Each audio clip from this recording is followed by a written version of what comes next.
इस चैप्टर की समरी और सीक्वेंस बता रहा हूं, सुनना ध्यान से।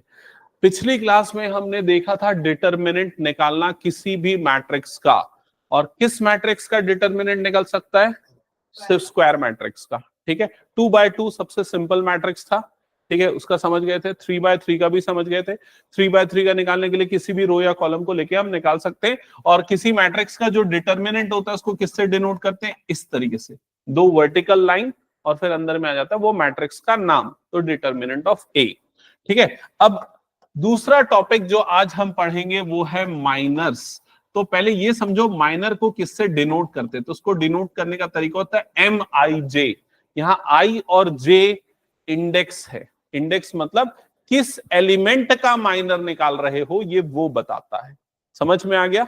जैसे अगर मान लिया जाए मेरे पास एक डिटरमिनेंट है डेल इज इक्वल्स टू, इसके एलिमेंट है A11 A12 A13 A21 A22 A23 A31 A32 A33, मान लो ये है।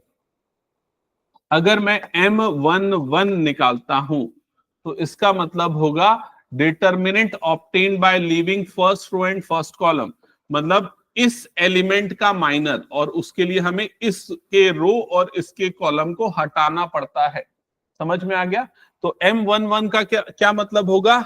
Minor, minor of element A11, और वो क्या आएगा? M11 से डिनोट करेंगे और आएगा क्या? A22 A23 A32 A33। इसको सॉल्व करने पे जो नंबर मिलेगा वो इसका माइनर कहलाएगा। तो उसको सॉल्व करने पे इसका सॉल्यूशन कैसे होगा? इन दोनों का मल्टीप्लीकेशन मतलब क्या आ जाएगा? A22 into A33 minus A23 into A32। समझ रहे हो ना? इन दोनों का प्रोडक्ट माइनस इन दोनों का प्रोडक्ट। तो माइनर निकालने के पहले आपको क्या निकालना आना चाहिए? डिटरमिनेंट निकालना आना चाहिए। क्या ये चीज समझ में आ गया? अब इसके कितने माइनर निकलेंगे बताओ? टोटल 9 माइनर निकलेंगे। M11 इसके लिए, M12 इसके लिए, M13 इसके लिए, इस तरीके से टोटल कितने माइनर निकलेंगे? 9 निकलेंगे। समझ में आ गया सबको? अब अगर मान लो मैं ये बोलता हूं कि M32 ये निकाल के बताओ, तो बताओ डिटरमिनेंट के अंदर एंट्री क्या होगी? बाकी तो कैलकुलेशन वगैरह कर लोगे। A11 A13 A21 A23, सबको समझ में आ गया ना? क्या किया इसके लिए? इसके लिए ये वाले एलिमेंट के रो और कॉलम को हटा दिया, जो बच गया उसको डिटरमिनेंट के अंदर डाल दिया। क्या ये माइनर निकालना सबको समझ में आ गया? ठीक है, तो माइनर के लिए आपको पता होना चाहिए डिटरमिनेंट निकालना। वहां जल्दी फटाफट नोटबुक ओपन कर। ठीक है, अब आते हैं कोफैक्टर पे। तो कोफैक्टर को डिनोट करते हैं कैपिटल AIJ से, या कुछ बुक में CIJ से। ये दोनों नोटेशन यूज होते हैं, कुछ बुक में कैपिटल A वाला, कुछ बुक में कैपिटल C वाला। ठीक है, और ये निकालने के लिए आपको माइनर निकालना आना चाहिए। मतलब ये एक वाटरफॉल डायग्राम स्ट्रक्चर है, समझ लो। ये आएगा तो ये बना पाओगे, ये आएगा तो ये बना पाओगे। ठीक है, तो इसको डिनोट करने का तरीका होता है कैपिटल AIJ या फिर CIJ, that is equals to -1 की power I plus J MIJ। ये है कोफैक्टर निकालने का फॉर्मूला। और ये किसका कोफैक्टर है? Cofactor of element. किस एलिमेंट का? AIJ। कोई भी रैंडमली एलिमेंट AIJ हो सकता है, उसके लिए फॉर्मूला लगेगा। समझ गए? तो क्या बदलेगा? जो माइनर है वही रहेगा, बस -1 की पावर में कुछ नंबर आएगा, या तो 1 या तो 2 या तो 3 या तो 4, ऐसा कोई नंबर। अब एक चीज तो क्लियर है, अगर इसकी पावर में इवन नंबर आएगा तो ये वाली पूरी टर्म क्या हो जाएगी? पॉजिटिव। मतलब कोफैक्टर और माइनर दोनों क्या हो जाएंगे? बराबर। या अगर पावर में ऑड नंबर आएगा तो ये इसका क्या हो जाएगा? नेगेटिव। समझ में आ गया ये चीज? तो कोफैक्टर और माइनर सेम ही रहेंगे, प्लस यहां पर प्लस हो सकता है या फिर क्या हो सकता है? माइनस हो सकता है। अब अगर मान लो मैं ये पूछूं कि ये बताओ C32 मतलब कोफैक्टर 32 क्या हो जाएगा? क्या ये -3 2 के बराबर होगा या उसके नेगेटिव होगा? नेगेटिव होगा। तो ये क्या हो जाएगा -m32, मतलब माइनर निकाल लो, उसके सामने माइनस लगा दो, आपको क्या मिल जाएगा उसका कोफैक्टर। अगर मैं पूछूं C22, ये क्या होगा बताओ? ये किसके इक्वल हो जाएगा? माइनर के, M22 के। क्या ये क्लियर हो गया? सीमा समझ में आया मैं क्या बोलना चाह रहा हूं? इसमें माइनस क्यों लगा? क्योंकि ये 3 + 2 क्या हो गया? Odd number. तो जब ऑड नंबर रहेगा ना, तो यहां पर -1 की पावर में ऑड आएगा, उस कारण वो बन जाएगा नेगेटिव। जब ये 2 + 2 ऐसा रहा ना, तो इवन इवन रहा, तो पावर में इवन, तो ये माइनर और कोफैक्टर क्या हो जाएंगे? बराबर। सिंपल सा मतलब। ये क्लियर हो गया सबको? ओके। अब अगर आपको ये समझ में आएगा कोफैक्टर निकालने, तो आप क्या निकाल पाओगे? एडज्वाइंट। उसको हम थोड़ा देर बाद प्रैक्टिस करेंगे, पहले माइनर और कोफैक्टर प्रैक्टिस करेंगे। और एडज्वाइंट निकालने आएगा तो फिर आप निकाल सकोगे इनवर्स, और इनवर्स निकालने आएगा तब आप सॉल्व कर पाओगे इक्वेशन। और इक्वेशन सॉल्व करने का क्वेश्चन आता है, इस बार का स्ट्रक्चर है 5 मार्क्स का आपका, वो आता है ना, हाँ, तो 5 मार्क्स का आएगा। ये 4 मार्क्स का केस स्टडी है, तो ये 5 मार्क्स का क्वेश्चन आएगा इक्वेशन सॉल्व करने का। फिक्स है, तय है, यही आएगा। समझ गए ना ये चीज? तो आप समझ रहे हो, ये आखिरी जो पार्ट है उसके लिए आपको स्टार्टिंग से लेके हर एक टॉपिक का नॉलेज होना चाहिए। ओके, तो चलो स्टार्ट करते हैं माइनर्स और कोफैक्टर्स के साथ। तो अगर इसमें ये चीजें आपको लिखनी है तो आप लिख सकते हो, क्योंकि अब मैं सीधे क्वेश्चन स्टार्ट करने वाला हूं।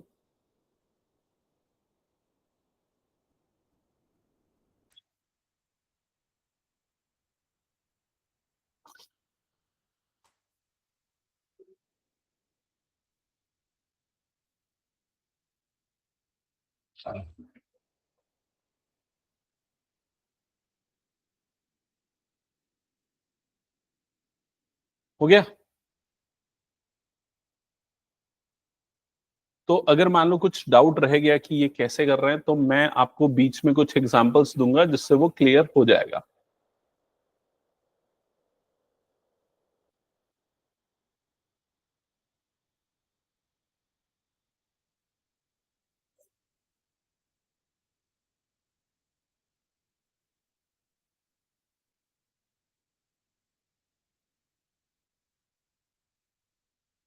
ये वाला जो डायग्राम मैंने बताया ना, इसको ध्यान में रखना या नोट करके रखना कहीं ना कहीं, जिससे आपको पैटर्न ध्यान में रहेगा पूरा इसका।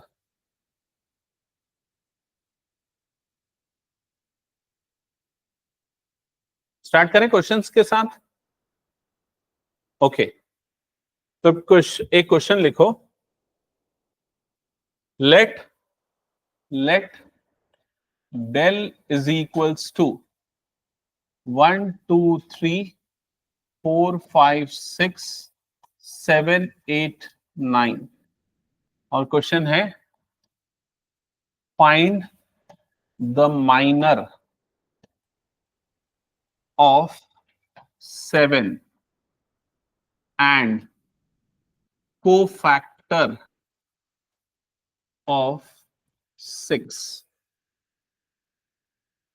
Find the minor of 7 and cofactor of 6.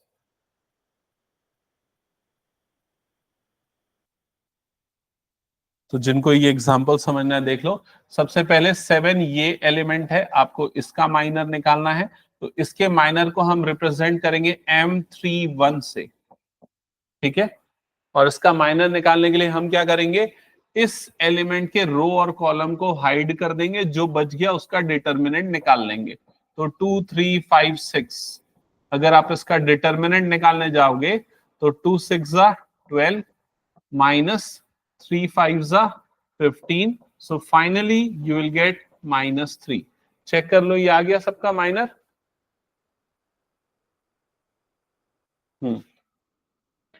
अब सेकंड मैंने क्या बोला, किसका कोफैक्टर निकालना है? एलिमेंट 6 का। तो एलिमेंट 6 ये है। इसकी पोजीशन की बात करें तो इसकी पोजीशन क्या है? A23। तो इसके कोफैक्टर को हम कैपिटल A23 से या कैपिटल C23 से डिनोट करेंगे। और यहां पर ये जो नंबर है 2 + 3, ये क्या है? 5। इसका सम होता है 5, मतलब ऑड नंबर है। तो ये किसके इक्वल होगा? -M23 के बराबर हो जाएगा। समझ में आ गया ये? मतलब माइनर निकालेंगे और बाहर में क्या लगा देंगे? माइनस। तो ये हो जाएगा माइनस, और माइनर इसका निकालने के लिए हम इस एलिमेंट के रो और कॉलम को हाइड करके डिटरमिनेंट सॉल्व कर लेंगे। तो आ जाएगा 1278। तो कितना आ जाएगा ये? 8 - 14, सो फाइनली +6। हाँ, क्या ये आ गया सबको समझ में? हाँ, हो गया सौभाग्य? क्या चलेगा ना, क्या दिक्कत है? तो आंसर वही आएगा ना। हाँ तो आएगा, ठीक है। हाँ, कौन सा चार्ट? ये वाला?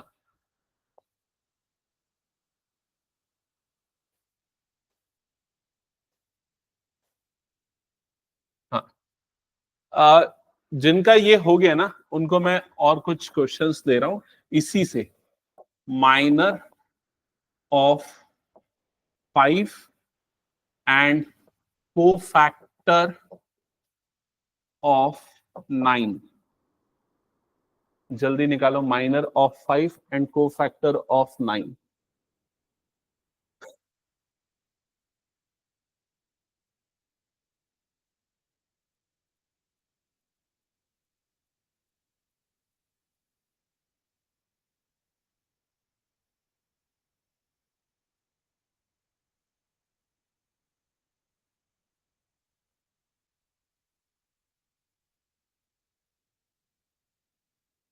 फाइव का माइनर आया कितना आ रहा है? -12। हाँ, 9 का कोफैक्टर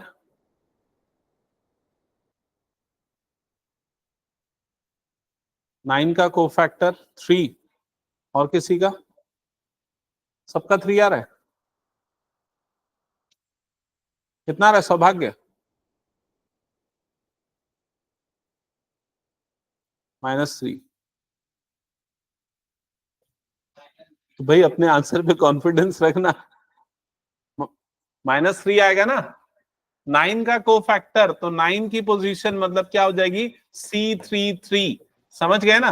तो ये किसके बराबर होगा? M33 के बराबर होगा, क्योंकि 3 + 3 मतलब क्या आ रहा है? 6। 6 मतलब क्या हो गया? Even number. और इसका माइनर कैसे निकलेगा? ये वाले एलिमेंट को इस तरीके से हाइड कर दो, तो यहां पर क्या बच जाएगा? डिटर्मिनेंट 1 2 4 5। अब इसके सॉल्व कर लेना, तो ये 5 - 8, आंसर आ जाएगा -3। ओके, क्लियर है? हटा दो उसको फिर मैं। चलो नेक्स्ट क्वेश्चन लिखो। Find the minor and cofactor. Find the minor and cofactor of all elements. Find the minor and cofactor of all element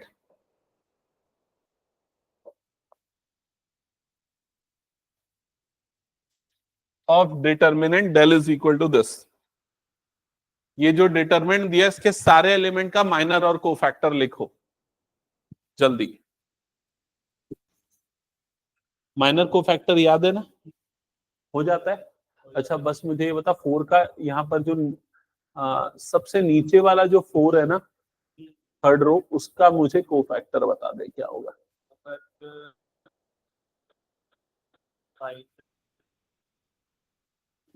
pen van use कर सकता है, लेकिन सही बताना, गलत बताएगा तो इसके क्वेश्चन प्रैक्टिस कराऊंगा।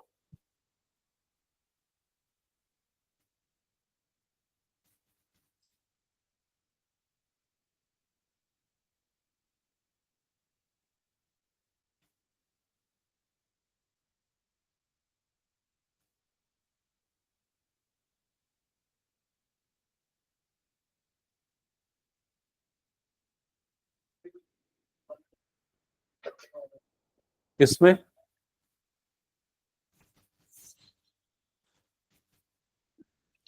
सबसे पहले पूरे माइनर निकाल ले।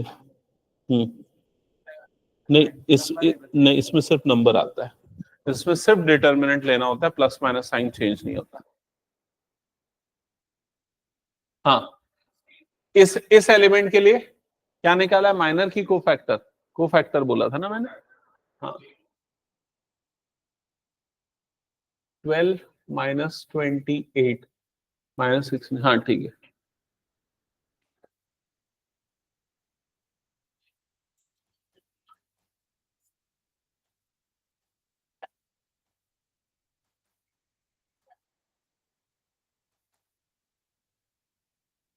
सबसे फर्स्ट वाला माइनर ये है क्या, चेक करो, -16। हाँ, M12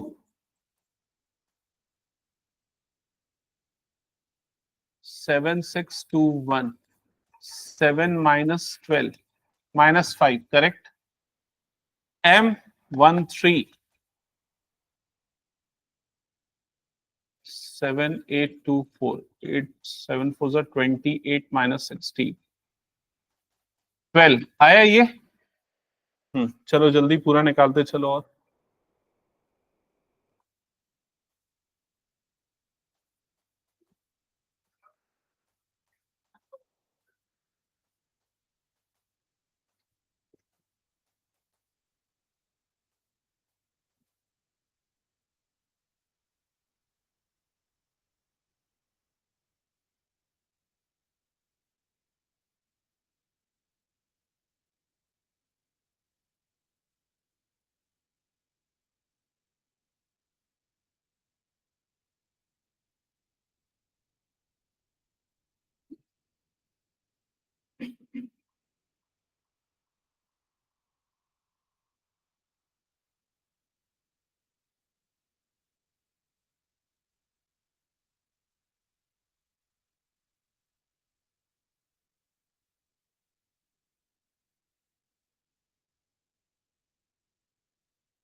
आ गया किसी का पूरा, आ गया पूरा। चल चेक करते हैं। M21 ये कितना आ रहा है बता। हाँ, -13 सही है। M22 -6 ठीक है, सही है। M23 8 माइनस 6 2 ठीक है। M31 18 माइनस 24 18 माइनस 24, हाँ 18 माइनस नहीं कुछ कुछ 18 माइनस 32, हाँ 18 minus 32 -16 -14 sorry. M32 12 minus 28 minus 16 M33 16 minus 21 -5 ठीक है। ये आया क्या, चेक करो बाकी सभी माइनर। अब जब को फैक्टर निकालना होगा तो C11 कितना आएगा, M11 के इक्वल मतलब कितना आ जाएगा -16। C12 कितना आएगा, इसका उल्टा कर दो, साइन चेंज कर दो, मतलब क्या आ जाएगा +5। समझ गए ना। C13 कितना आएगा 12। C21 कितना आ जाएगा, -13 है तो ये कितना आ जाएगा 13। C22 कितना आ जाएगा -6 का -6, और C23 कितना आ जाएगा -2। C31 कितना आ जाएगा -14, और C32 कितना आ जाएगा 16, और C33 कितना आ जाएगा -5। समझ गए ना ये चीज। तो माइनर को फैक्टर सबको समझ में आ गया। ओके, अब इसके बाद मैं कुछ एक एक आखिरी क्वेश्चन दे रहा हूं, उसका जल्दी से मुझे माइनर और को फैक्टर बताना। Del is equals to 2 minus 7 3 -2। बताओ जल्दी से ये दोनों चीजें। हाँ,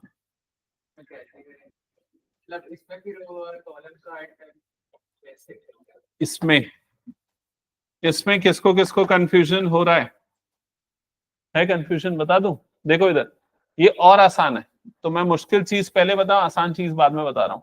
जैसे M11 निकालना है तो एलिमेंट कौन सा है, ये वाला, समझ गए ना। इसके रो और कॉलम को छुपा दो तो क्या बच गया, -2। तो ये वाला नंबर कितना आ जाएगा, -2। समझ गए।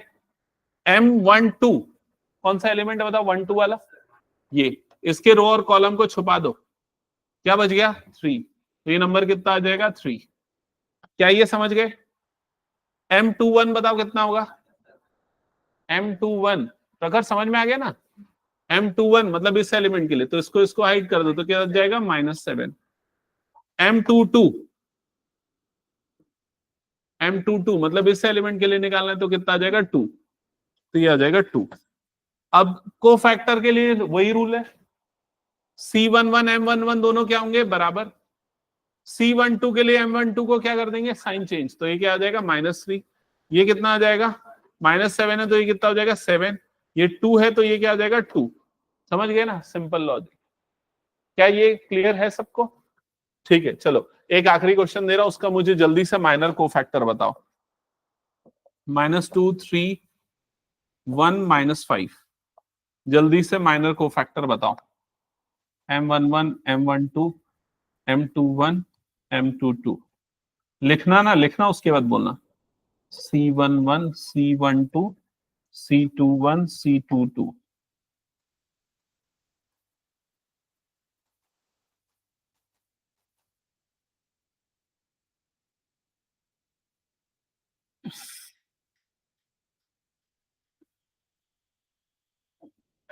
हो गया, जल्दी बताओ क्या क्या है माइनस। -5 1 3 -2, और ये -5 -1 -3 -2। चेक कर लो सबका हो गया, तो क्लियर है माइनर कोफैक्टर। हाँ, अब आते हैं एक्सरसाइज के फर्स्ट क्वेश्चन में, सॉल्व करते जाओ फटाफट, चलो एकदम फुल स्पीड में सॉल्व करना है, ये पूरी एक्सरसाइज खत्म करनी है, 5 6 क्वेश्चन हैं।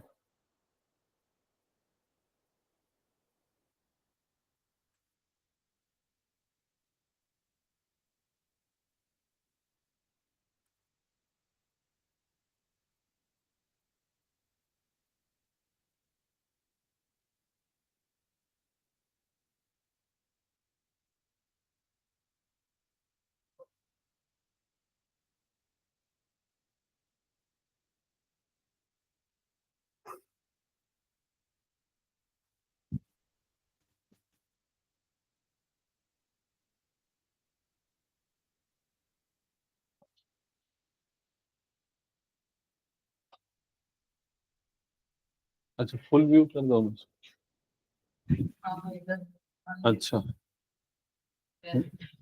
ओके।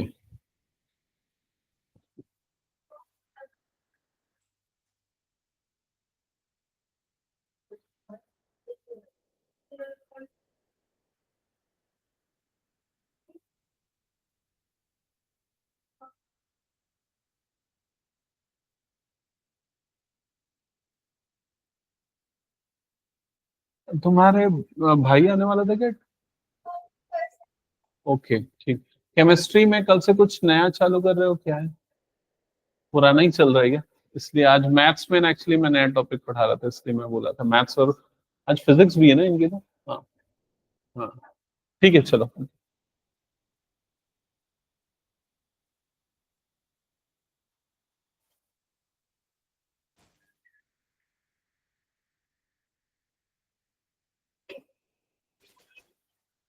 हाँ, तो फर्स्ट वाला बन गया क्या सबका।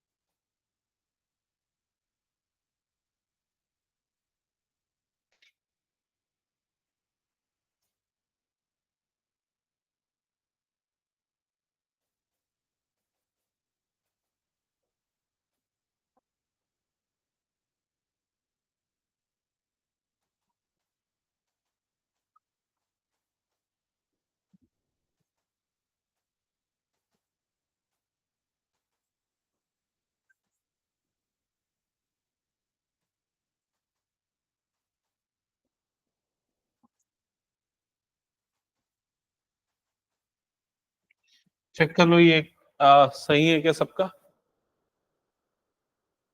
दोनों ठीक है। सेकंड स्टार्ट कर दिया?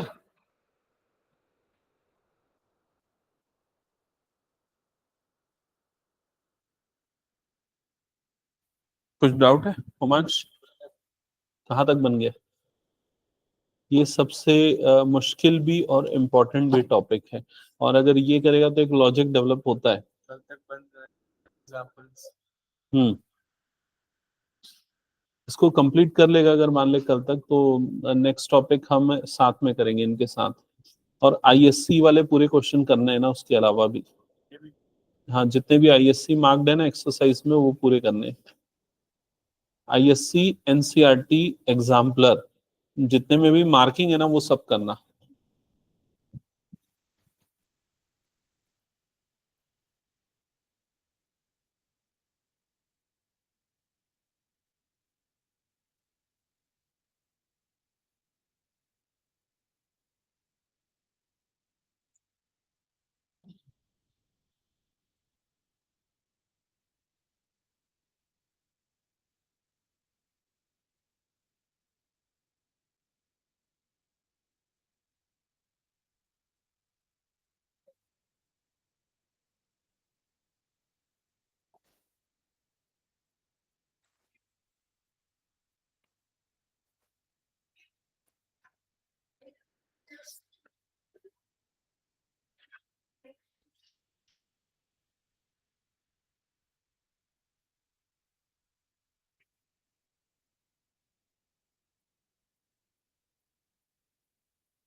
क्या इसके सबके निकल गए माइनर फर्स्ट वाले के? हाँ जल्दी बताते जाओ। M11 1, M12 0, ठीक है। M13 0, M डायगोनल में बस आ रहा है, और फिर अकॉर्डिंगली साइन चेंज हो रहा है। ऐसे ही आ रहा है क्या सबका? हम्म 2 1 भी 0 आ रहा होगा, M22 की वैल्यू आ रही होगी 1, M23 की वैल्यू आ रही होगी 0, एंड सो ऑन। ओके, और उसके अकॉर्डिंगली साइन चेंज होगा। तो साइन किसी में चेंज नहीं, माइनर और कोफैक्टर सेम ही आ रहा होगा। ओके,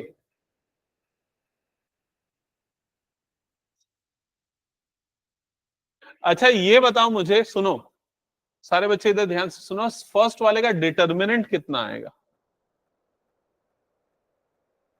रोमांश तू भी ध्यान दे, फर्स्ट वाले का डिटर्मिनेंट कितना आएगा? 0, और कुछ? 1, और कुछ?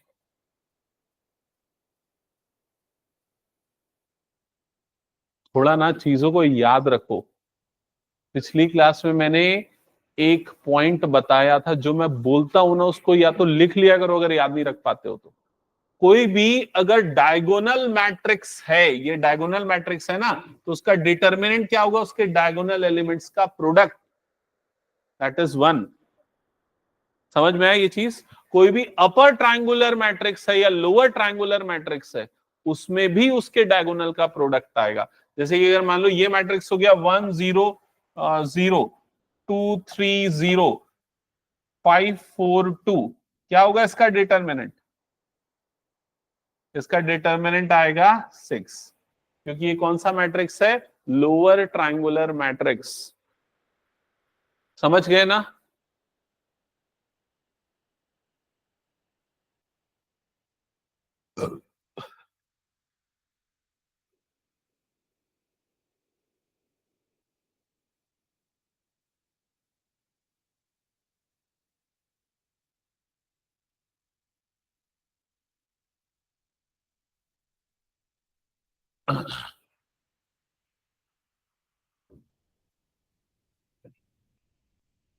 अच्छा, सेकंड का मुझे माइनर जल्दी जल्दी बताते जाओ। M11 कितना आ रहा है?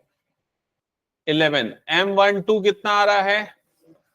M12 आ रहा है 6। M13 कितना आ रहा है? 3। M21 कितना आ रहा है? 4। 4 की -4? -4। M22 कितना आ रहा है?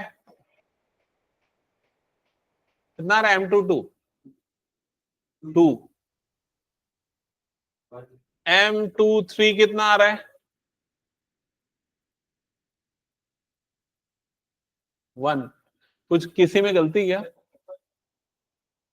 2 1 की वैल्यू, 2 1 की वैल्यू आएगी, देखो 2 1 मतलब इस एलिमेंट के लिए ना, है ना, तो इसको और इसको हटा दो, इन दोनों का प्रोडक्ट माइनस इन दोनों का प्रोडक्ट, -4। और किसी में डाउट? सीमा वाला हो गया M22।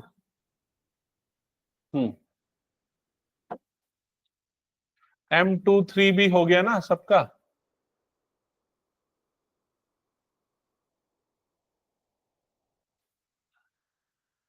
M31 -20, M32 -1 -12 -13, M33 5। एक बार चेक कर लो ये आ रहा है क्या सही? माइनस। और को फैक्टर के लिए तो भाई आसान है ना, वो ऑल्टरनेट साइन लेते चलना।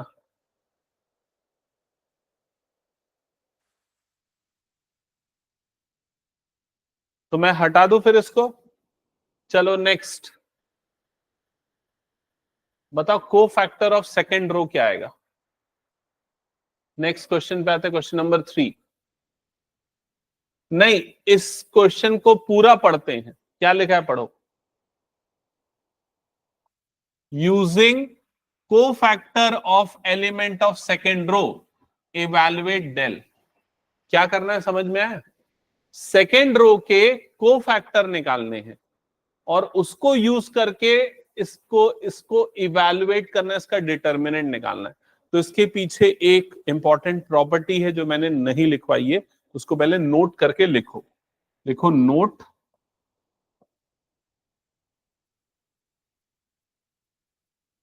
The sum of product of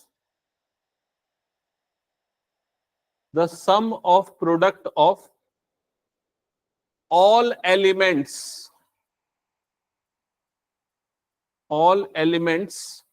of a row or a column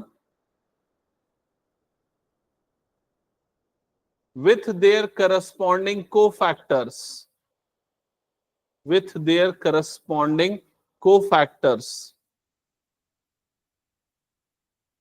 will provide the determinant of the matrix.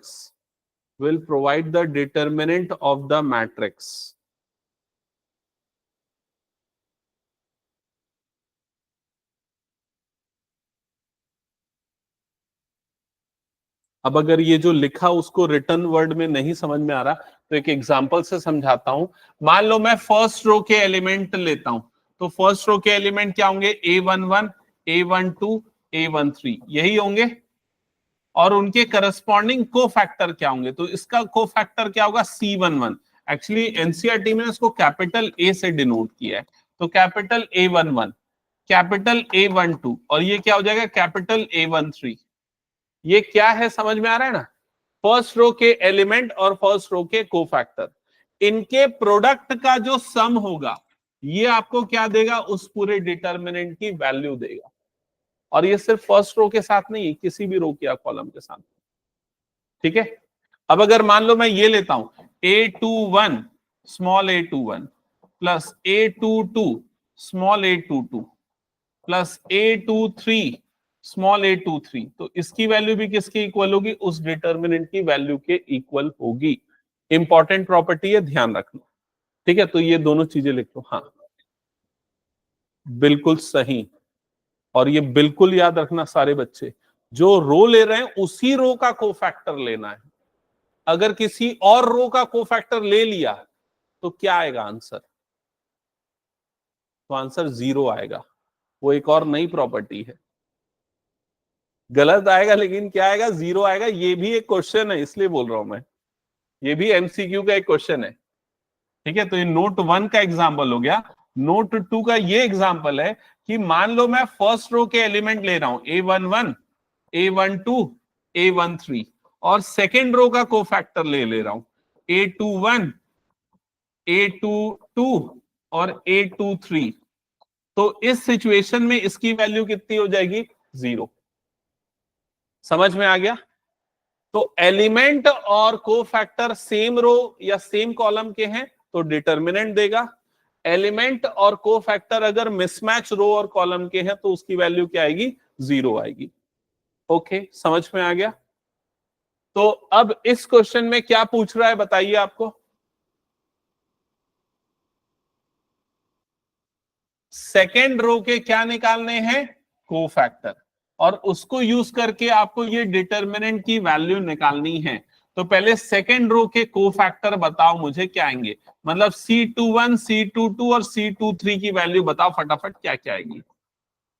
C21 की वैल्यू, C21 की वैल्यू मतलब इसको इस तरीके से हाइड कर दिया, ये हो जाएगा 9 - 16। 9 - 16 मतलब कितना हो जाएगा? -7। और यहां पर 2 1 मतलब ऑड है, तो एक और माइनस लग जाएगा, तो इसकी वैल्यू क्या आ जाएगी? +7। तो चेक करो और कंफर्म करो। C21 7 आया। अब C22 क्या आएगा बताओ जल्दी? C22, C22 मतलब इस एलिमेंट के लिए, तो इन दोनों को मल्टीप्लाई करो। 25 - 8, 25 में से 8 नहीं, 15 में से 8 माइनस करो, 7। और साइन बदलेगा क्या? नहीं, 7 का 7 आएगा। C23 इस एलिमेंट के लिए माइनर और कोफैक्टर निकालो। 10 - 3, 10 - 3 मतलब कितना आ जाएगा? अगेन 7, लेकिन यहां पर लगेगा माइनस। क्या ये समझ में आ गया? तो हमने ये कोफैक्टर ले लिया। यार ये ना थोड़ा नोटेशन में कंफ्यूज मत होना, कई बार मैं C से डिनोट कर दूंगा, कई बार A से। एनसीईआरटी में कैपिटल A से नोटेशन यूज किया है। ठीक है, तो दोनों में कंफ्यूज मत होना। ठीक है, अब बताओ इसका डिटर्मिनेंट निकालने के लिए इसको किससे मल्टीप्लाई करना पड़ेगा? तो पहला वाला 7 किससे मल्टीप्लाई होगा? 2 से। दूसरा वाला 7 किससे मल्टीप्लाई होगा? 0 से। तीसरा वाला -7 किससे मल्टीप्लाई होगा? 1 से। तो इन दोनों का मल्टीप्लीकेशन कितना आ गया? 14। इन दोनों का मल्टीप्लीकेशन आ गया 0। इन दोनों का मल्टीप्लीकेशन आ गया -7। तो आंसर कितना आ जाएगा? 7। तो इस डिटर्मिनेंट की वैल्यू कितनी आएगी? 7। समझ गए ना सभी? ये प्रखर समझ में आ गया? कुछ नोट करना है तो नोट करो, अदरवाइज नेक्स्ट क्वेश्चन जल्दी से सॉल्व करो।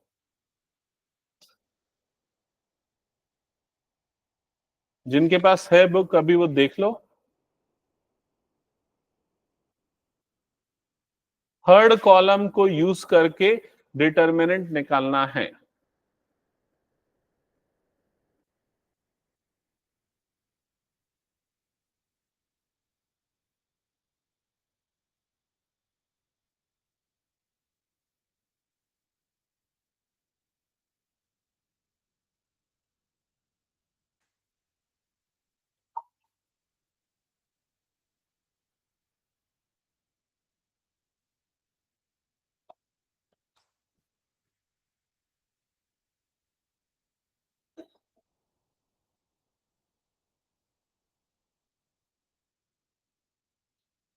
थर्ड कॉलम के जो को फैक्टर होंगे उसको क्या क्या नोटेशन होगा बताओ तो उनका?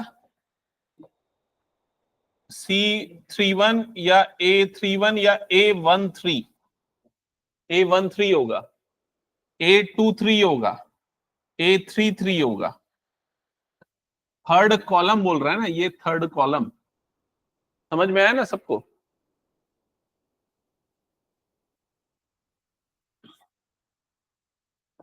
तो A13 क्या बताओ कोफैक्टर क्या होगा?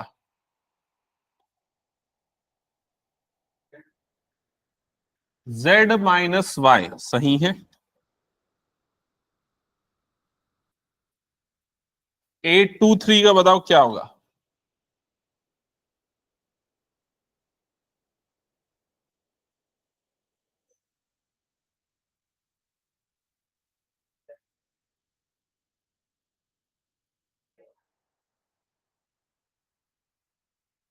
क्या होगा?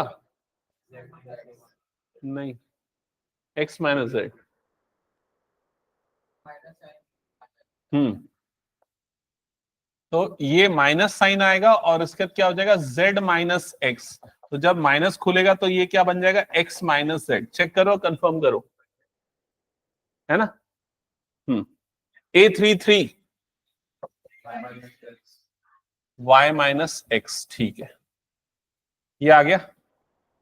हाँ, अब इसको यूज करके इसका डिटर्मिनेंट निकालना है। तो डिटर्मिनेंट निकालने का रूल क्या है, उसी कॉलम के एलिमेंट को उनके करस्पॉन्डिंग कोफैक्टर से मल्टीप्लाई करो।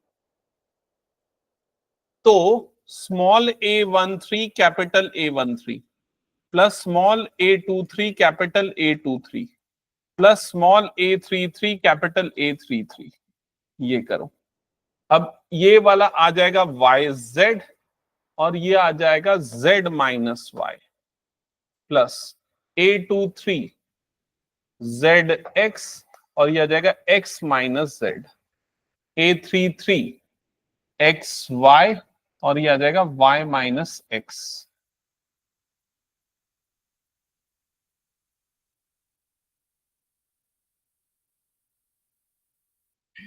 तो ये आ जाएगा y z square minus y square z plus z x square minus z square x plus x y square minus x square y. Check करो तो ये आ रहा है क्या, बुक का आंसर देखो तो क्या है।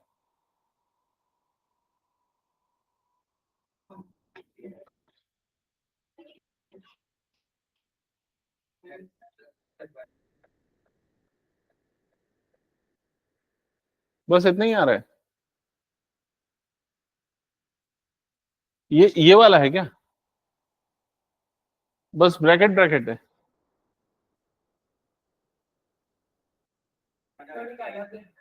क्या है बता, बुक का answer. x minus y into y minus z into z minus x, तीनों मल्टीप्लाई में है। x minus y into y minus z into z minus x, ऐसा है।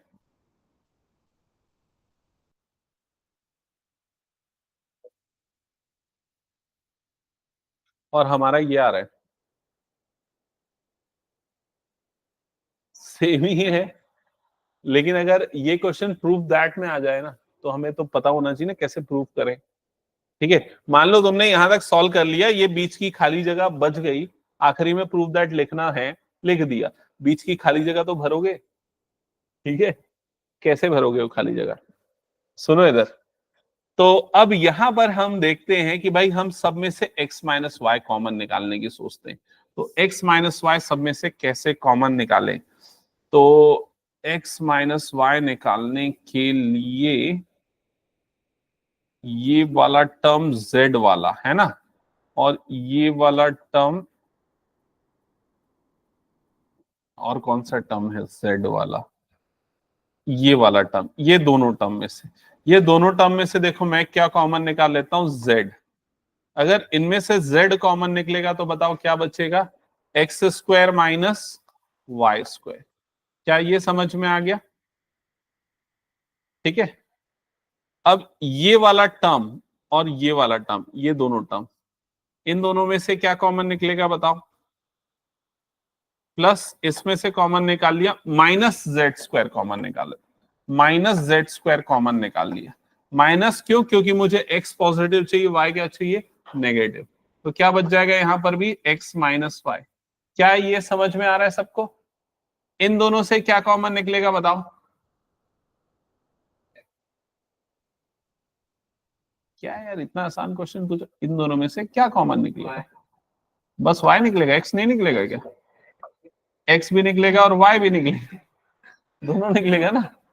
तो यहां पर क्या बच जाएगा y, यहां पर क्या बच जाएगा -x। क्या ये समझ में आ रहा है सबको? ठीक है। अब ये हो गया z, इसको लिखूंगा मैं x plus y into x minus y. ये क्लियर हो गया। माइनस जेड स्क्वायर, इसको क्या लिखा मैंने x माइनस वाई। तो भाई एक x माइनस वाई यहां है, एक x माइनस वाई यहां है, इसे भी x माइनस वाई बनाने के लिए क्या करना पड़ेगा, माइनस कॉमन, तो ये माइनस एक्स वाई और ये भी क्या बन जाएगा x माइनस वाई। तो एक x माइनस वाई यहां भी आ गया। तो अब हम पूरे में से कॉमन निकाल लेते हैं x माइनस वाई। अब ब्रैकेट के अंदर क्या बचा, तो यहां पर बच गई ये वाली टर्म जो है z into x plus y. दूसरे में क्या बच गया माइनस जेड स्क्वायर, तीसरे में क्या बच गया माइनस एक्स वाई। क्या ये समझ में आ गया सबको? अब आगे फिर इसका ब्रैकेट खोलेंगे, अब x माइनस वाई निकल गया, अब क्या निकालेंगे y माइनस जेड वाली टर्म। समझ में आ रहा है ये चीज? करो यहां तक सॉल्व, फिर आगे बताता हूं।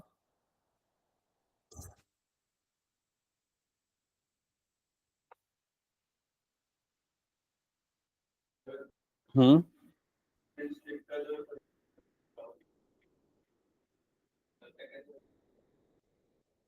नहीं, वो बनाना जरूरी है। टाइम भले और थोड़ा एक्स्ट्रा ले ले, तू परसों तक कर ले, ठीक है, लेकिन वो पूरे इंपॉर्टेंट क्वेश्चन है। एक्चुअली जो दो टॉपिक है ना जो सीबीएसई ने डिलीट कर दिया और तुम लोगों के में है, एलिमेंट्री ऑपरेशन वाले, एक तो मैट्राइसिस में, दूसरा डिटर्मिनेंट में, दोनों बहुत इंपॉर्टेंट टॉपिक्स हैं। बहुत बेकार टॉपिक्स है, मतलब उसके लिए ना कम से कम 30-40 क्वेश्चन ना बनाओ तो लॉजिक ही डेवलप नहीं होता इसका। यहां तक आया क्या सबका?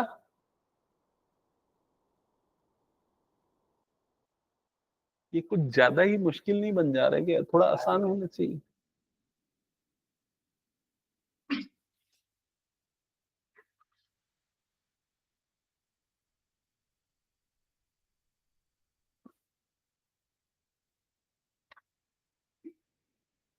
यहां तक आ गया सबका?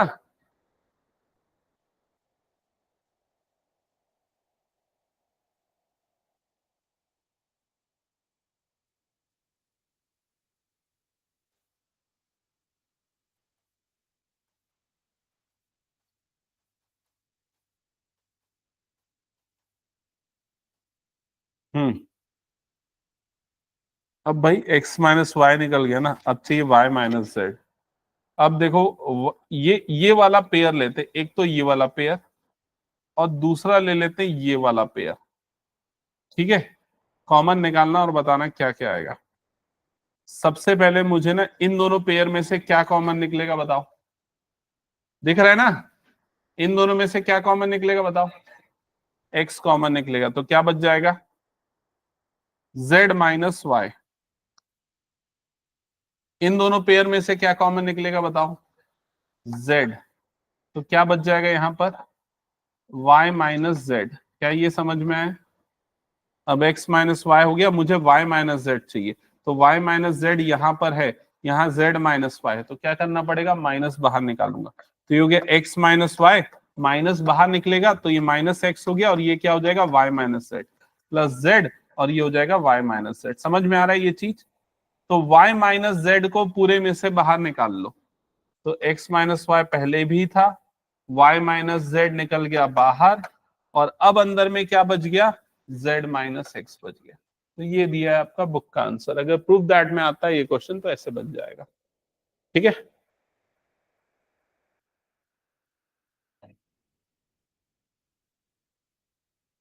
अच्छा, एक लास्ट क्वेश्चन है एमसीक्यूज को, एक बार जस्ट देख लो, ठीक है।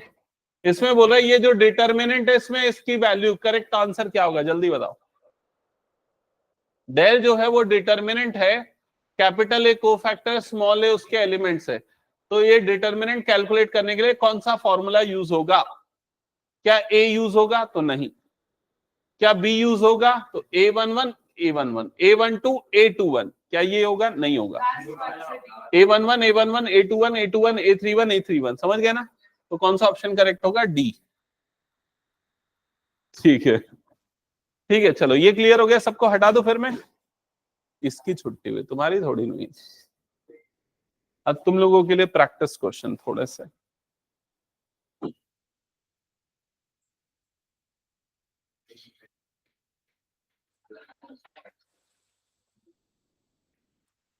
बुक देना तेरी। मैं ना कुछ शॉर्टकट ट्रिक्स जो तुम लोगों को बोल रहा था ना, वो सुनना, ध्यान देना, जो तुम्हारे सिलेबस से हट गए हैं, बट वो काम आएंगे क्वेश्चंस को सॉल्व करने पे।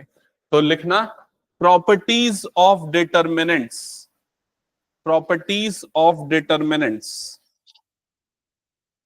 लिखना first property, property number 1, first property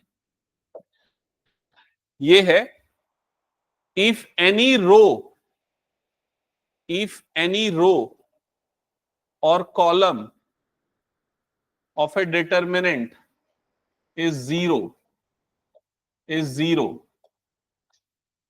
then its value is zero. अगर किसी भी डिटरमिनेंट का एक रो या कॉलम पूरा जीरो है तो उसकी वैल्यू क्या हो जाएगी? जीरो। सेकेंड प्रॉपर्टी लिखना, सेकेंड प्रॉपर्टी लिखना,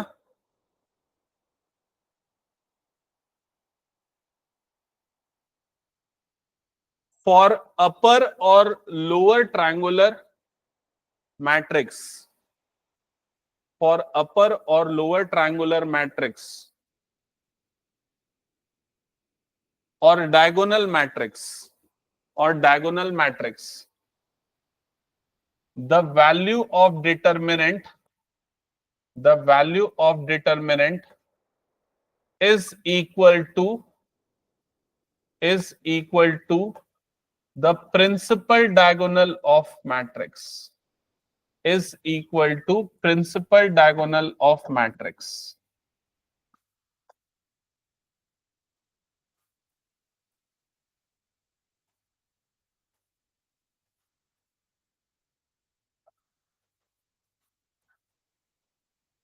समझ गया ना? ये जो अभी मैंने समझाया वही प्रॉपर्टी है।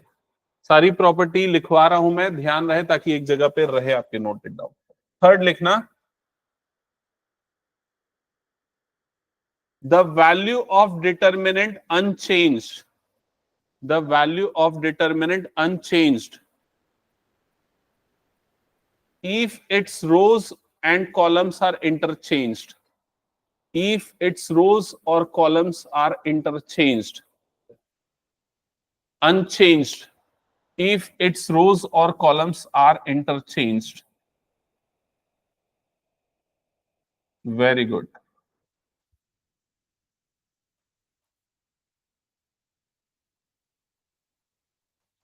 देखो, ये जो डिटर्मिनेंट है, अगर इसके रोज को कॉलम बना दूं तो पहला रो पहला कॉलम बन जाएगा, तो ये क्या हो जाएगा? A1 B1 C1, ये हो जाएगा A2 B2 C2, ये हो जाएगा A3 B3 C3।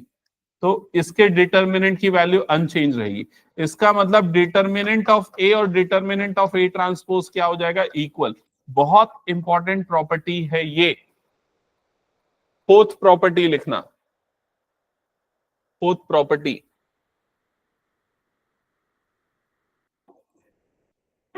Fourth property है, if any two rows,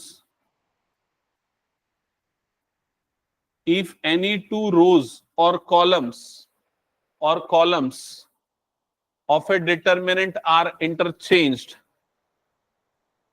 if any two rows or columns of a determinant are interchanged, then its value will be, then its value will be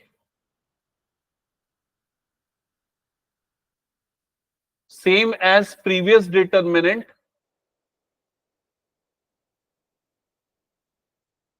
same as previous determinant, only minus sign is applied, only minus sign is applied. Example ये लिखते नहीं जा रहे क्या? तुम लोग नहीं लिख रहे हो क्या?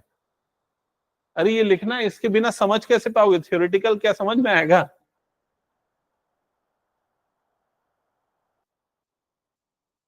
Only minus sign is applied.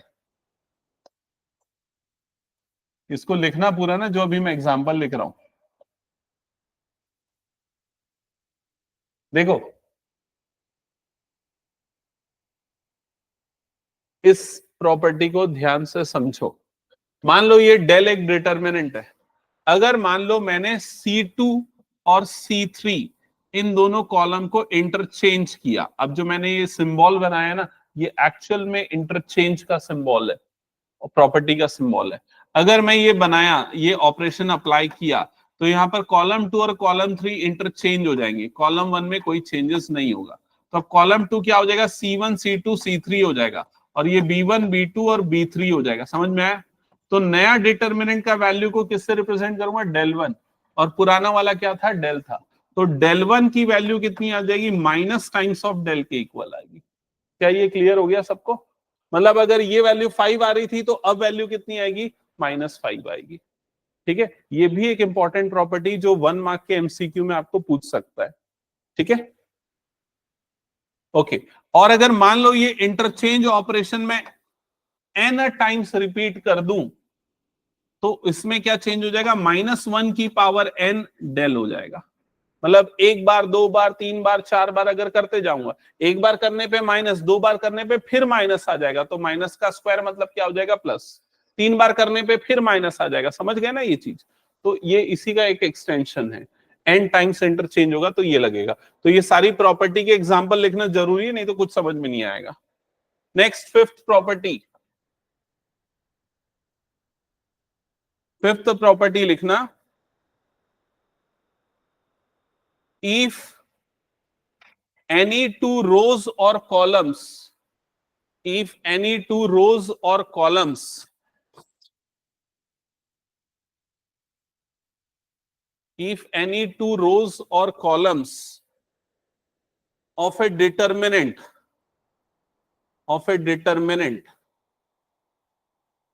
are equal, are equal,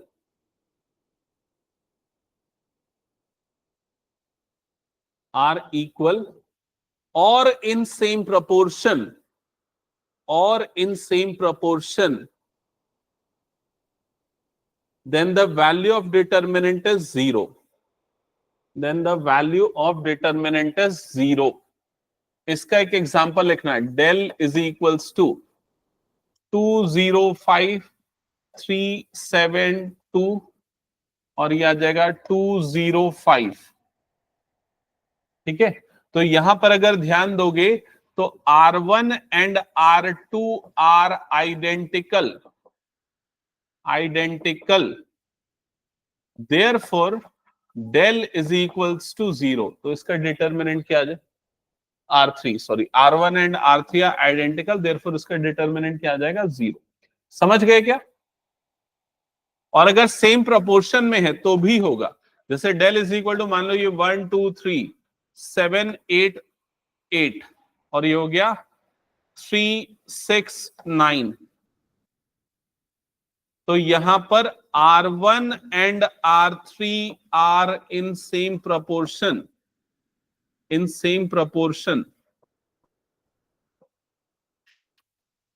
तो इसका डिटर्मिनेंट क्या हो जाएगा, 0।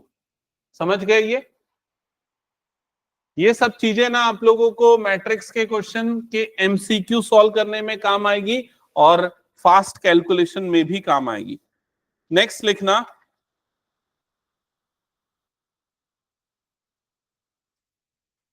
if each element of a row, if each element of a row or a column, or a column of a determinant is multiple of k, of a determinant is multiple of k, multiple of k, k जो है कोई भी एक constant है, of a multiple of k, then we take k outside the determinant.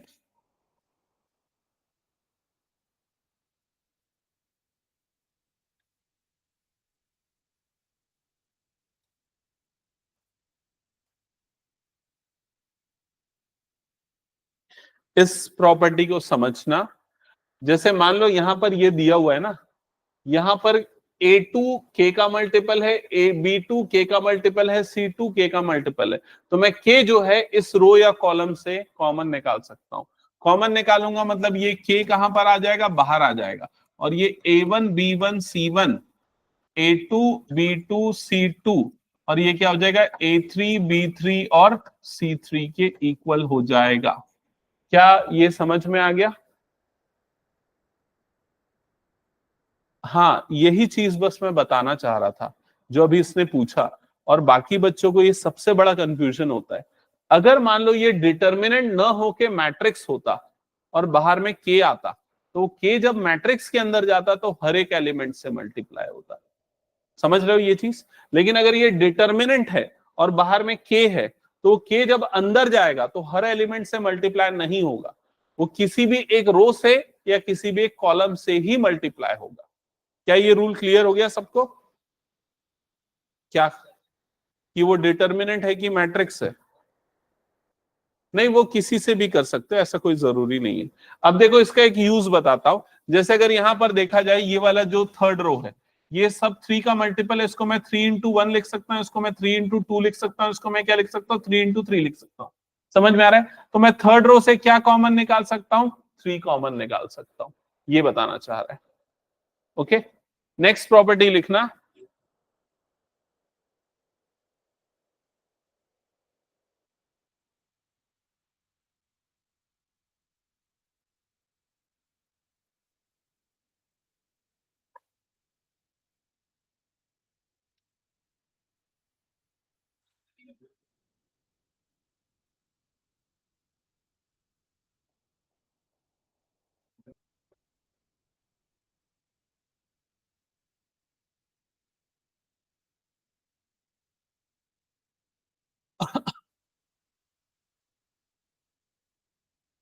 ये हो गया क्या सबका? देखो तुम लोगों को बोर लग रहा है कि ये टॉप प्रॉपर्टी लिखना? अगर इसको इसको नहीं समझोगे ना तो क्वेश्चन नहीं बनेंगे। मैं अभी एक काम करता हूँ, 2-3 क्वेश्चन दिखा देता हूँ, लोगों को समझ में आ जाएगा। नेक्स्ट है डिटर्मिनेंट ऑफ के ए। ये क्या होता है पता है? ये होता है के की power N into determinant of A. ये प्रॉपर्टी याद है, पिछली क्लास में भी मैंने बताया था। यहां पर एन क्या होता है, ऑर्डर। इससे बहुत ज्यादा क्वेश्चन आते हैं, इसको नोट करो। फिर उसके बाद ना मैं एक चीज पूछता हूं आपसे, ये बताओ कि डिटर्मिनेंट ऑफ माइनस ए ये क्या होगा इस प्रॉपर्टी के हिसाब से?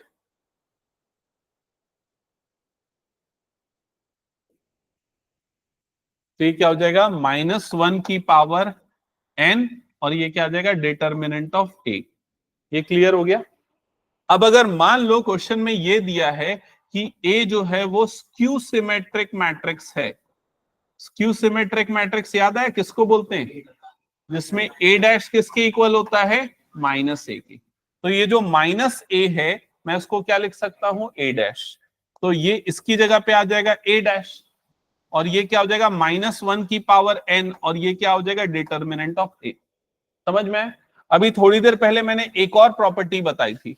वो प्रॉपर्टी क्या बताई थी कि a डैश जो होता है उसका डिटर्मिनेंट किसके इक्वल होता है, a के। तो ये क्या हो जाएगा, determinant of a is equals to -1 to the power n, और ये क्या आ जाएगा, डिटर्मिनेंट ऑफ a के इक्वल आएगा। समझ में आई ये चीज? ठीक है। और ये कौन सी कंडीशन में, जब a कौन सा मैट्रिक्स है, स्क्यू सिमेट्रिक मैट्रिक्स, उसी कंडीशन में। अब अगर मान लो इसका ऑर्डर है ऑड, ऑड मतलब 3 है, मान लो 3 है या 5 है, ऐसे ऑर्डर वाला मैट्रिक्स है। तो अगर मान लो यहां पर 3 आएगा, तो ये नंबर क्या हो जाएगा, माइनस माइनस हो जाएगा। अगर n की वैल्यू क्या होगी, ऑड, तो उस सिचुएशन में determinant of a is equal to क्या हो जाएगा, माइनस डिटर्मिनेंट ऑफ a हो जाएगा। समझ में आया कि नहीं ये? अब जब ये माइनस डिटर्मिनेंट ऑफ ए इधर जाएगा तो लेफ्ट साइड में क्या आएगा, determinant of A plus determinant of A is equal to क्या हो जाएगा, 0। तो 2 टाइम डिटर्मिनेंट ऑफ ए क्या आ जाएगा, 0। तो डिटर्मिनेंट ऑफ ए की वैल्यू क्या आ जाएगी, 0। ये एक और इंपॉर्टेंट प्रॉपर्टी है। डिटर्मिनेंट ऑफ ए 0 होगा। कब 0 होगा, जब ए कौन सा मैट्रिक्स होगा, स्क्यू सिमेट्रिक, और कौन से ऑर्डर वाला, ऑड ऑर्डर वाला। समझ में आ गया? तो ये नोट कर लो, ये प्रॉपर्टी, एक तो ये जो मैंने बताया और जो आखिरी मैंने बताया। हाँ, ये पूरा सॉल्व कर लो, प्रूफ के लिए भी आ सकता है, 2 मार्क्स के लिए।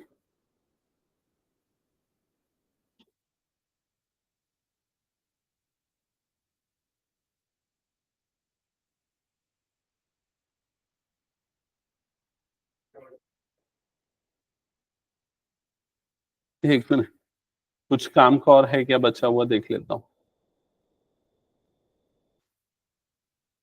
हाँ, एक आखिरी प्रॉपर्टी बस बता देता हूं, फिर तू जा सकता है। ये हटा दूं क्या? अब ये वाली प्रॉपर्टी देखो, determinant of A B C अगर ऐसा आ रहा है तो ये होता है determinant of A into determinant of B into determinant of C के बराबर होता है। नोट कर लेना, ठीक है? तो ये बताओ, डिटर्मिनेंट ऑफ ए की पावर एन क्या होगा?